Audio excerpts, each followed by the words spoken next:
Assalamualaikum warahmatullahi wabarakatuh. Perkenalkan, saya Giska Nurfadela Ramadhani. Pada kesempatan kali ini saya akan mempresentasikan UAS Studi Kelayakan Bisnis dengan judul Analisis Kegagalan Bisnis GDID yang ditinjau dari aspek studi kelayakan bisnis. GDID merupakan salah satu perusahaan e-commerce yang menyediakan berbagai kebutuhan masyarakat melalui platform digital. Produk yang ditawarkan cukup beragam, mulai dari elektronik, gadget, kebutuhan rumah tangga, fashion, dan berbagai produk lainnya. GDID memanfaatkan teknologi digital untuk mempermudah konsumen dalam melakukan transaksi secara online, dan GDID berkembang seiring dengan meningkatnya kebiasaan masyarakat dalam melakukan pembelian secara online. Untuk menarik konsumen, perusahaan juga menjalankan berbagai strategi pemasaran, namun persaingan dalam industri e-commerce semakin ketat dan membutuhkan biaya operasional serta pemasaran yang cukup besar. Kondisi tersebut menjadi salah satu tantangan bagi keberlangsungan bisnis GDID hingga akhirnya perusahaan menghentikan operasionalnya yang di Indonesia. Adapun penyebab utama kegagalannya, beberapa faktor yang dapat dilihat dari kondisi GDID adalah tingginya persaingan, besarnya biaya operasional, persaingan harga, serta kebutuhan promosi yang tinggi. Memiliki banyak transaksi belum tentu berarti perusahaan mendapatkan keuntungan. Perusahaan juga harus mampu mengendalikan biaya dan menghasilkan keuntungan secara berkelanjutan. Selanjutnya itu ada aspek pasar dan pemasaran. Jika dilihat dari aspek pasar dan pemasaran, industri e-commerce sebenarnya memiliki peluang yang sangat besar karena semakin banyak masyarakat menggunakan internet untuk berbelanja. Namun GDID harus bersaing dengan banyak marketplace yang memiliki jumlah pengguna, penjual, produk, dan promosi yang kuat.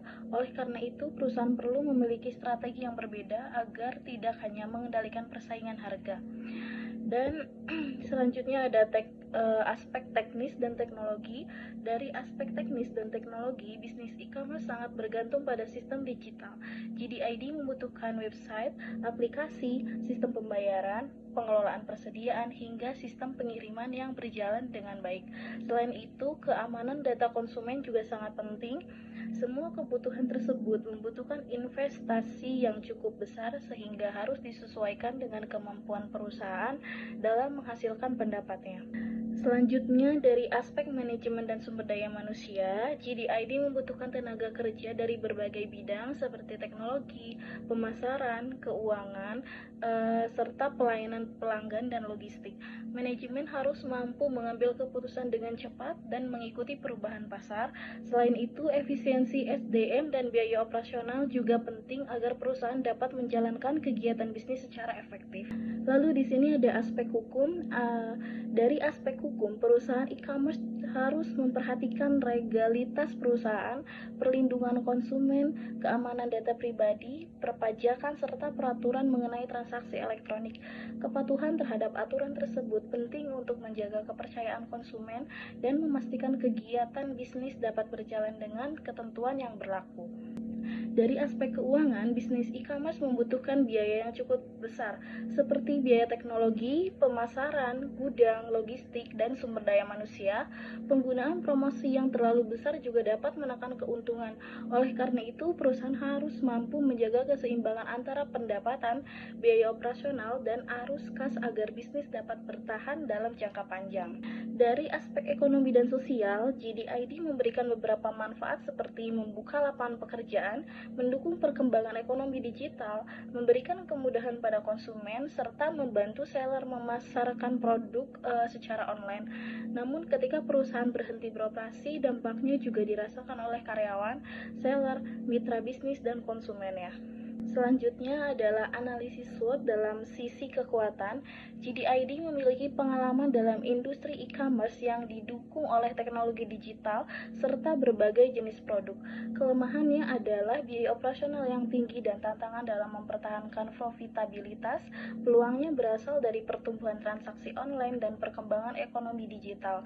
Sedangkan ancamannya adalah persaingan marketplace yang semakin ketat, perubahan pelaku konsumen, serta perang harga dan promosi. Berdasarkan beberapa aspek yang telah dianalisis, GDID sebenarnya memiliki peluang pasar yang cukup besar dan didukung oleh perkembangan teknologi digital, namun perusahaan juga menghadapi berbagai tantangan seperti persaingan yang tinggi, kebutuhan investasi yang besar, biaya operasional, dan tantangan dalam mencapai keuntungan. Jadi kelayakan bisnis tidak hanya dilihat dari besarnya pasar, tetapi juga dari kemampuan perusahaan dalam mengelola biaya dan menghasilkan keuntungannya. Dalam analisis saya, terdapat beberapa hal yang dapat dilakukan agar kondisi seperti ini dapat dihindari. Perusahaan perlu meningkatkan efisiensi biaya, mengurangi ketergantungan terhadap promo,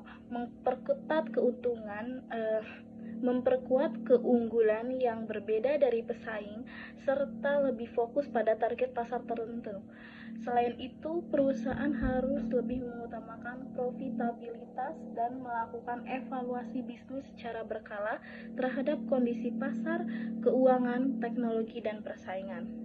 Jadi, kesimpulannya, kasus GDID menunjukkan bahwa besarnya peluang pasar tidak selalu menjamin keberhasilan suatu bisnis. Perusahaan membutuhkan strategi pemasaran yang tepat, pengelolaan biaya yang efisien, teknologi yang sesuai, serta manajemen yang efektif, kondisi keuangan yang sehat, serta kemampuan beradaptasi terhadap perubahan pasar. Oleh karena itu, studi kelayakan bisnis dalam perusahaan ini itu sangat penting untuk menilai apakah bisnis yang dijalankan mampu bertahan dan menghasilkan keuntungan dalam jangka panjang. Demikian presentasi UAS tadi kelayakan bisnis mengenai analisis kegagalan bisnis GDID. Semoga pembahasan ini dapat memberikan gambaran mengenai pentingnya melakukan studi kelayakan sebelum dan selama menjalankan suatu bisnis. Terima kasih atas perhatian yang diberikan. Wassalamualaikum warahmatullahi wabarakatuh.